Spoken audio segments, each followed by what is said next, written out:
Baruch Hashem, yes, yes. Bueno, buenos días a todas. La parashá de esta semana es Naso y tiene varios temas importantes de los cuales se puede hablar. Em, entre ellos, entre ellos podemos saber que se habla de los Nesim, se habla del movimiento del tabernáculo, se habla de Isha Sotá. La Isha Sotá es un cuento muy extraño en la Torá, en el cual una mujer que se sospecha que fue infiel a su esposo, em, básicamente, si no hubo testigos de la acción inmoral, pero sí de su ocultamiento, que se encerró en un cuarto con una persona o algo así, em, se hace toda una ceremonia en la que se le lleva al Cohen, el Cohen escribe el nombre de Hashem, lo mete en un vaso de agua, el vaso de agua disuelve el nombre de Hashem, o sea, es literalmente borrando el nombre de Hashem, algo que está absolutamente prohibido, se considera una falta de respeto borrar el nombre de Hashem, pero en este caso se hace, la mujer se lo toma y en el caso de que no haya hecho nada negativo, eh, se convierte en aguas de bendición para ella. Sin embargo, si está mal lo que hizo y se llama Isha Sotá, una mujer desviada. La palabra Sotá significa que se desvió del camino, porque el solo hecho que se encerró en un cuarto, que hay una sospecha sobre ella, el solo hecho que hay una sospecha sobre ella, ya, ya es garrafal. Ahora, la Torá, nuestros jajamim insisten mucho con esta palabra de Sotá, que en Adam Over haberá el imken nichnas bo ruach shtut, que significa que ninguna persona transgrede un pecado, si no es porque le entra lo que nuestros jamim llaman un ruach shtut, un, un aire desviado. Quizás la palabra shtut generalmente se traduce en hebreo como tonto, pero es como que no está en la dirección correcta. Y este título se le da a la mujer de la cual se sospechó una infidelidad. Ahora sabemos que la infidelidad es una de las averot más fuertes que hay en la Torá. Y la verdad es que cuando uno hace un análisis de esta frase de los Jajamim, que nadie hace un pecado si no es porque le entró un Ruach Shtut, entonces pareciera que el título de sotá, de desviado, debería ser a cualquier persona que comete un pecado, no solamente a una mujer que se sospecha de infidelidad.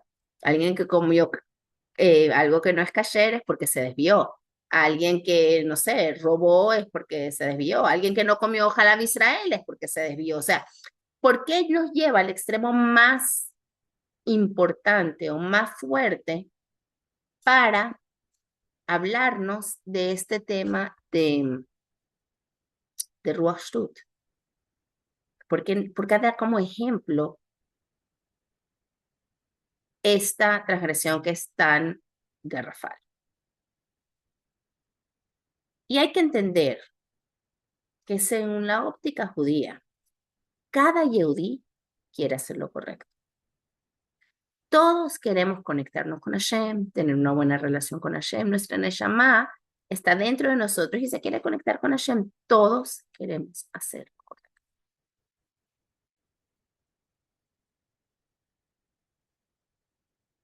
Es entonces el transgreder o hacer algo incorrecto o desviarnos no es nuestra configuración predeterminada. Todo lo contrario, nuestra configuración predeterminada es hacer lo correcto. Es más, en el Tania hemos hablado en otras ocasiones que se habla de que cada Yehudí tiene su Nefesh Elokit y su Nefesh Bahamit. No lo dije mal, Nefesh Elokit, Nefesh Bahamit. El Nefesh Elokit es un pedacito de Hashem, como dijimos antes. ¿Qué quiere el Nefesh Elokit?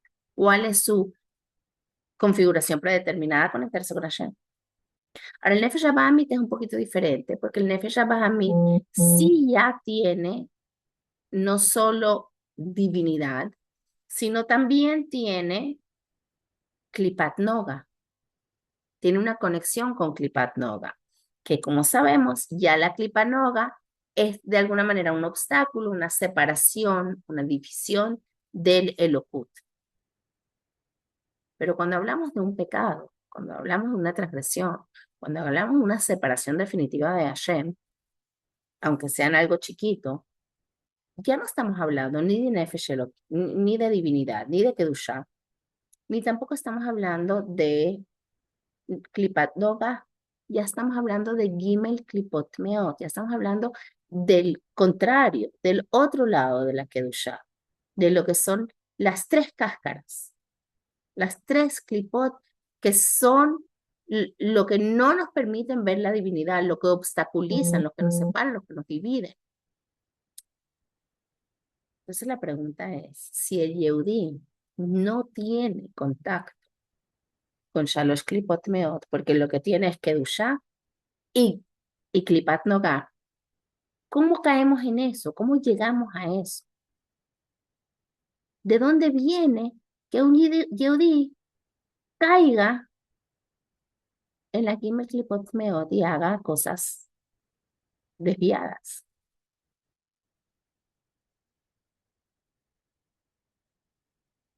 Y la respuesta es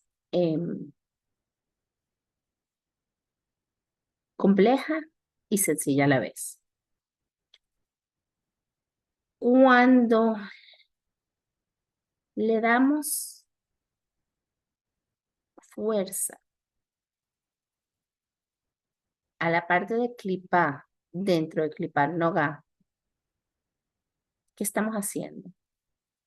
Por ejemplo, vamos a dar un ejemplo. Si una persona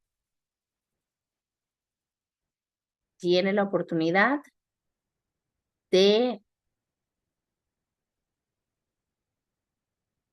estar en una merienda con amigos y la merienda es kasher, pero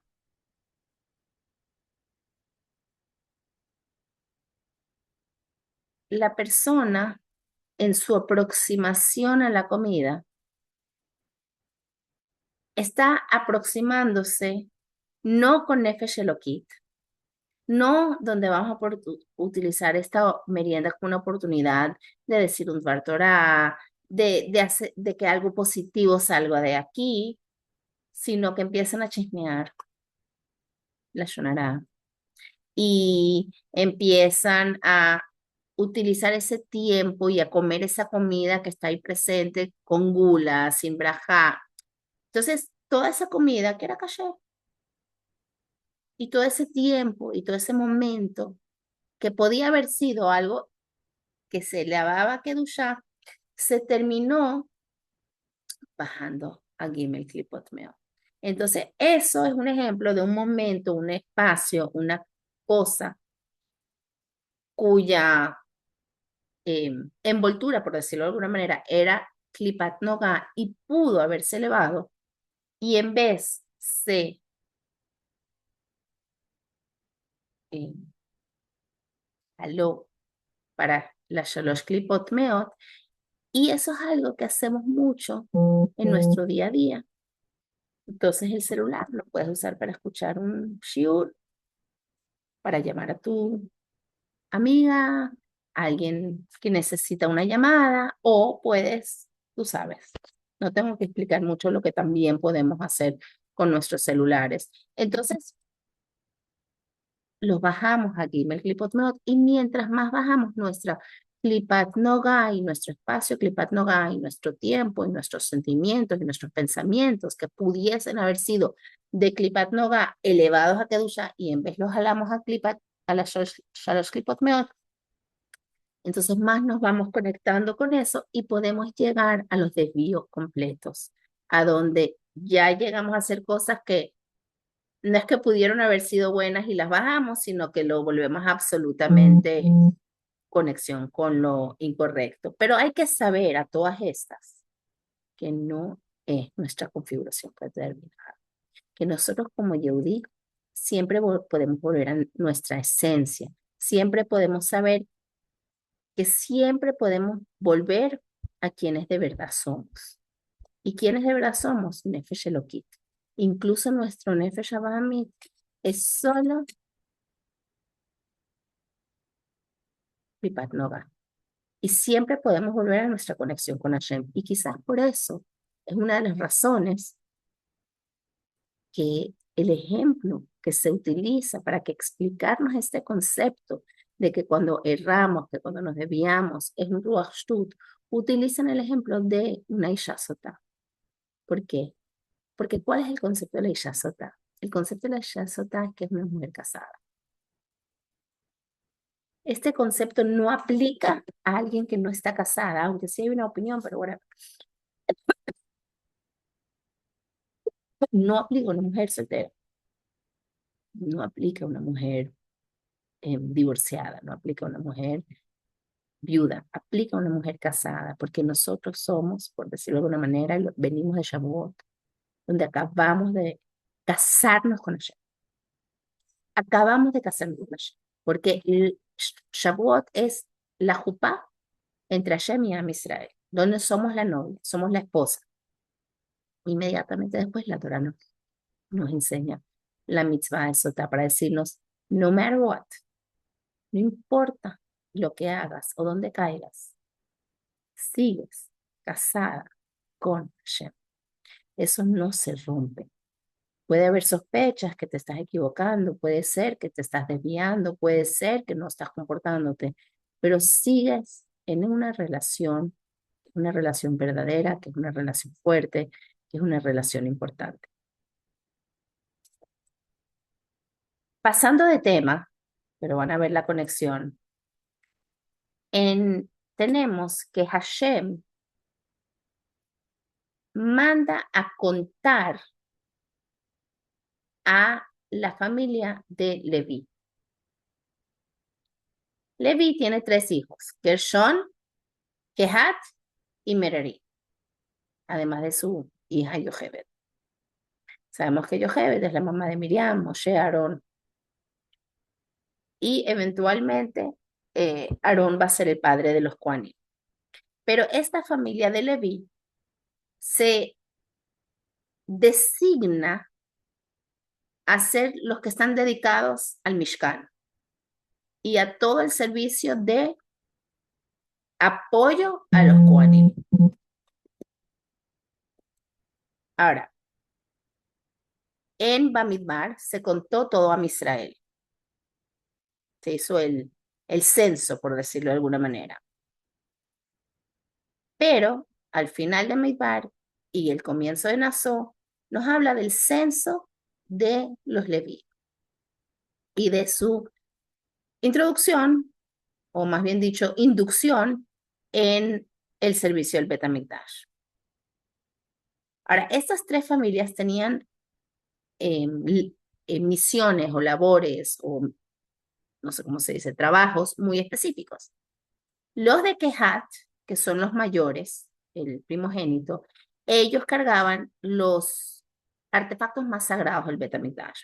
Ellos cargaban la menorá, el shulchan, los mizbeach, o sea, todos los utensilios que eran como los más sagrados.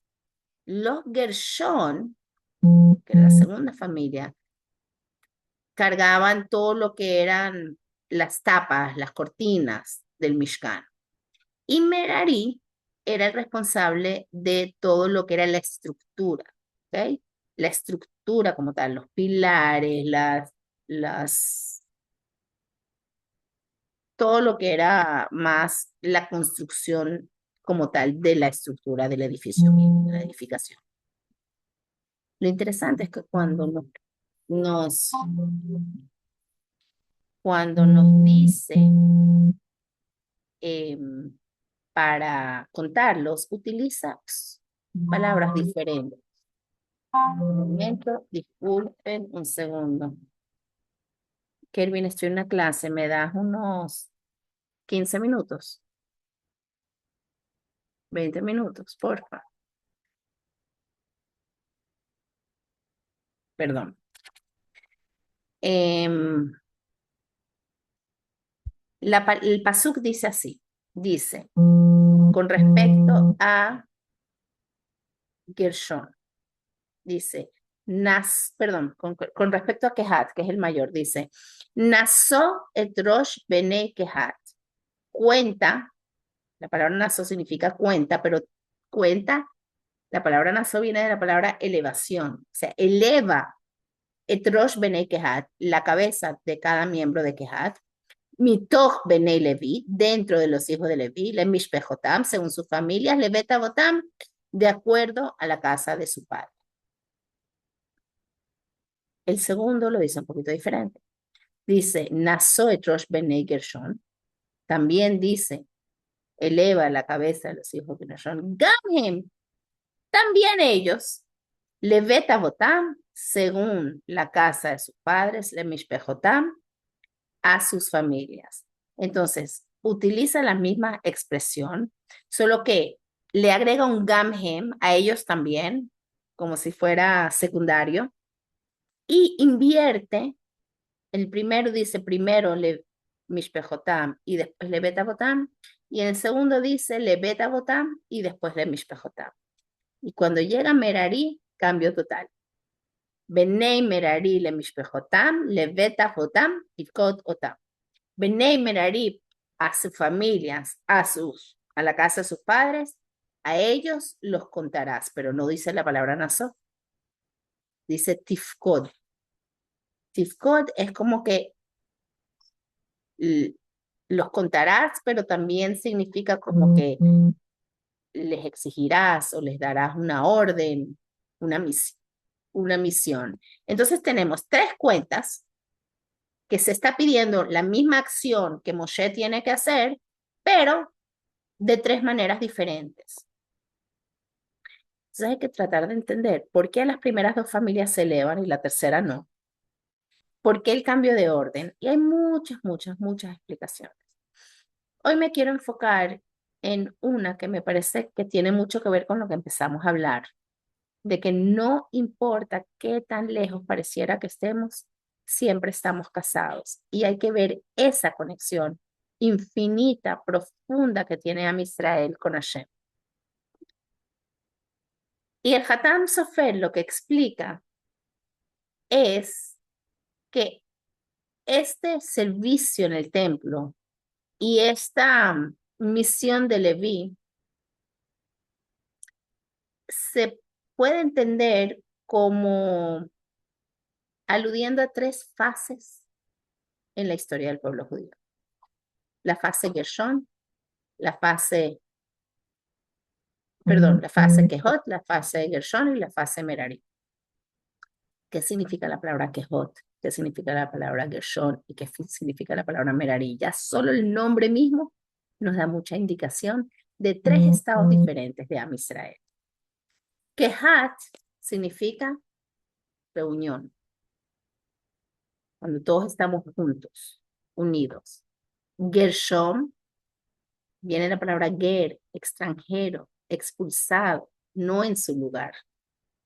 Y Merari, viene la palabra mar, que es amargo. O sea que vemos tres estados completamente diferentes. Entonces, el primero a ser contado es el que carga además, ahora, el Shulchan, representa ese pueblo judío en su fase ideal, en su fase espiritual, en su fase unida, integrada, donde todo es Eretz Israel Shalem. Eretz Israel dentro de cada uno, Eretz Israel dentro de todos, geográficamente, espiritualmente, de todas las maneras, inclusive sus hijos. ¿Cómo se llamaban los hijos de Kehat que están nombrados en nuestra parashá? Amram, Itzhar, Hebrón, Uziel. Aquí hay un patrón. Amram significa Amram, la nación exaltada, elevada. Itzhar significa que brilla. Hebrón de haber, de unión, de amistad, cohesión. Y Uziel, que mi confianza está en Hashem. O sea, representan el momento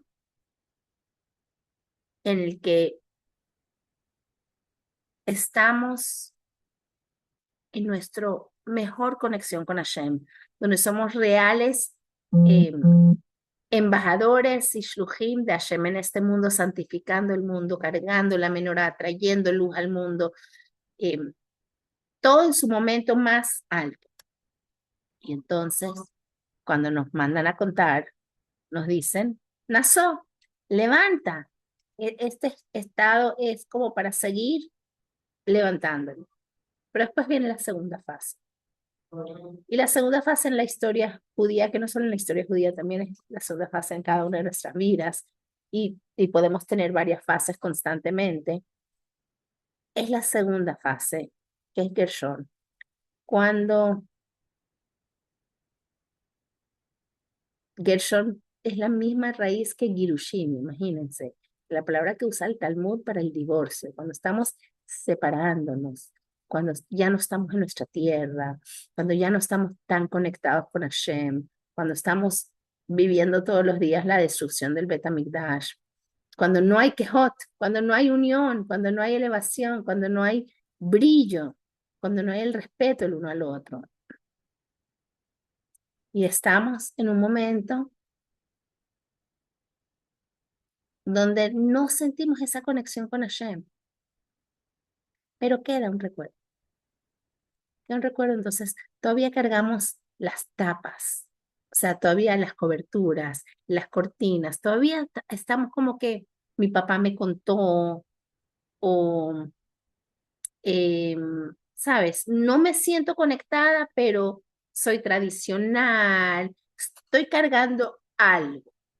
Estoy cargando, aunque sea lo que tapa, aunque no puedo ver la menorá, pero estoy conectada hasta cierto punto. Y entonces estoy como que no lo tengo, pero tampoco lo he soltado. Como decimos hoy en día, no podemos dar los korbanot, pero podemos decir los korbanot. Entonces esa es la tefila. No damos los korbanot, pero decimos los korbanot. Entonces no estamos donde tenemos que estar, pero estamos conectados con el pasado. Y entonces por eso cuando llega a Gershon, nos dice, invierte el orden y nos dice, leveta botán primero, porque nos conectamos con nuestra casa, con nuestros padres, con de dónde venimos. Y la Torah dice también, levántalos porque todavía, mientras tengan ese algo, aunque sea una conexión con lo que me contó mi papá, me enseñó mi papá, tenemos esa conexión con el pasado y estamos tratando de hacer lo mejor que pueda, también podemos elevarlos, tenemos con qué trabajar. Y por eso los hijos de Gershon se llaman Livni y Shimi. Livni viene de Labán, refleja que el Livni significa algo que se está blanqueando, como que estamos tratando de limpiar. Y Shimi viene de la palabra de Shema, de escuchar. O sea, no es lo mismo ver que escuchar, pero por lo menos estamos escuchando, estamos tratando y con eso podemos llegar a Naso, a elevarnos y conectarnos. Y después el Hatam Sofer dice algo que cuando estás estudiando esta explicación te sorprende, porque llega la tercera frase, la tercera fase, y es una fase amarga, es una fase que quizás representa todos los momentos en los que fuimos eh, perseguidos, quizás el holocausto, quizás eh, Zerotach Betat, quizás la destrucción del templo, o sea, estoy dando tres ejemplos, pero no tengo que dar tres ejemplos. La verdad es que nuestra historia está llena de persecución, está llena de momentos absolutamente difíciles. Es más, los hijos de Merari se llaman Mahli. Mahli viene de la palabra majalá, enfermedad. Cuando estamos, cuando no nos sentimos bien. Y Mushi significa removido. O sea, el peor momento para Israel cuando están detrás de nosotros, no de formas positivas.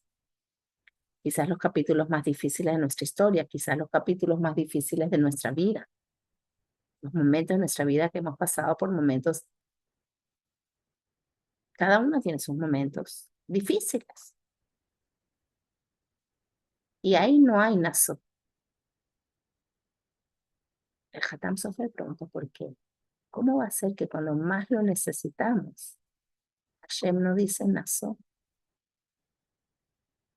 Y el Hatam Sofer da una explicación que me encanta, porque dice, porque este tipo de momento no necesita elevación. Está tan alto que no requiere elevación. Están tan alto que si te logras conectar no a pesar, sino a través de esa oscuridad con Hashem, no hay nada más alto. Cuentan la historia de que cuando estaba, creo que era el Rebbe de Satmar, estaba visitando Israel, justo después del Holocausto, y se iba a Estados Unidos a vivir. Y uno de sus hasidim lo agarró y le dijo, si tú te vas, ¿a quién le puedo pedir una braja? Una persona que acababa de sobrevivir el holocausto, que estaba en su peor momento, en su momento más oscuro. Bueno, no en su peor momento, quizás unos años antes estaba, pero estaba roto por dentro. Le dice, ¿cómo te puedes ir? ¿Cómo nos puedes abandonar? ¿A quién le voy a poder pedir una braja? ¿Cómo me y él le respondió, cuando necesites una braja, busca cualquier persona que tenga un tatuaje. Cualquier persona, cualquiera te puede dar. Cualquier persona que ha enfrentado momentos tan difíciles y mantiene su conexión con Hashem, ya está elevada. Yo creo que esto tiene un mensaje muy importante, porque primeramente somos hijos, nietos, bisnietos de personas que cargaron esa, esa oscuridad, pero nunca se separaron de cargar el Mishkan, nunca se separaron. Inclusive cuando parecía que se habían separado, lo estaban cargando por dentro. ¿Y sabes cómo lo sé? Porque estamos nosotros aquí. Y si ellos no lo hubieran cargado por dentro, nosotros no estuviéramos.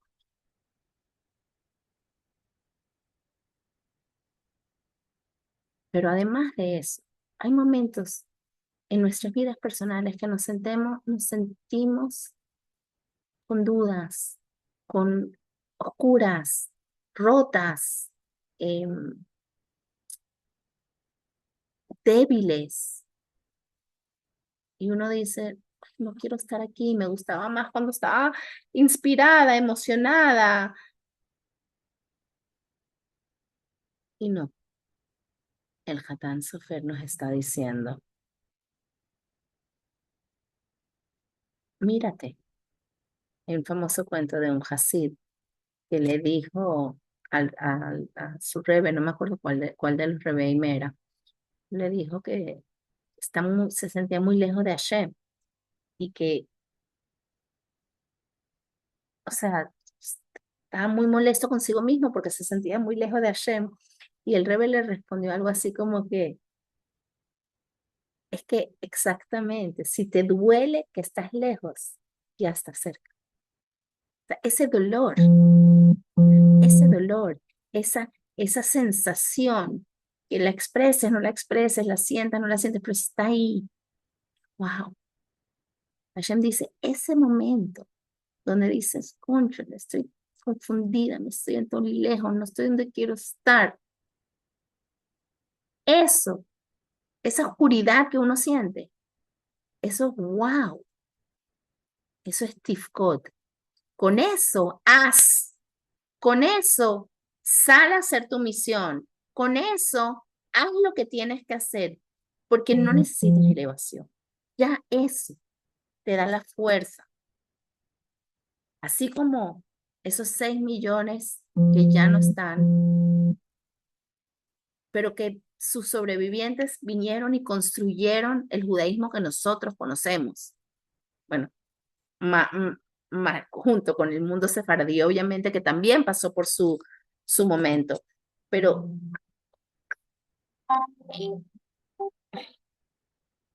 pero si pudiéramos entender, tenemos el privilegio de ser quienes estamos tomando eso y con eso hacer el tifkot, con eso construiremos la estructura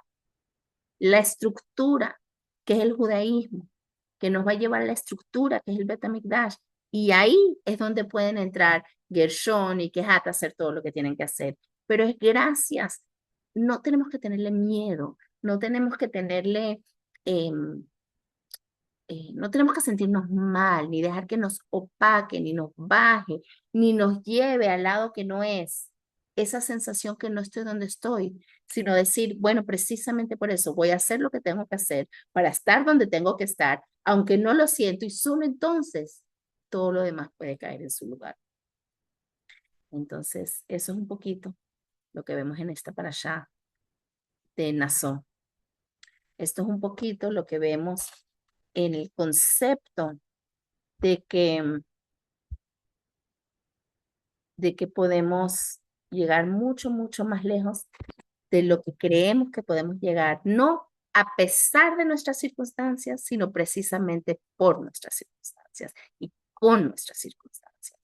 Entonces, bueno, que tengamos una semana donde podamos utilizar los momentos que son de Kehat para iluminar, los momentos que son de Gershon para limpiar y los momentos que son de Merari para construir. ¿Alguna pregunta? Sí, Jane. Cuéntame. O sea, primero que estoy así como que, wow, encandilada con esta maravilla que nos has dicho. Eh, Me queda como, bueno, muchas dudas, pero por ejemplo, cuando hablaste de lo del tatuaje, de la Shoah, etcétera, y hablaste de Merari, de las del potencial que hay está ahí, ¿no? Que es como con máxima potencial, porque es como que quitas la capita y ya estás allí conectada. Pero la diferencia está en algo impuesto, ¿ah? Algo impuesto, como fue lo de la Shoah, y algo voluntario, que es como lo que entiendo que sucede con Merari. Ay, estoy confundida con eso. No entendí la pregunta, perdón. Ah, con lo de la Shoah, lo Entendí la que parte de la Shoah haciendo algo impuesto, pero no entendí lo de algo.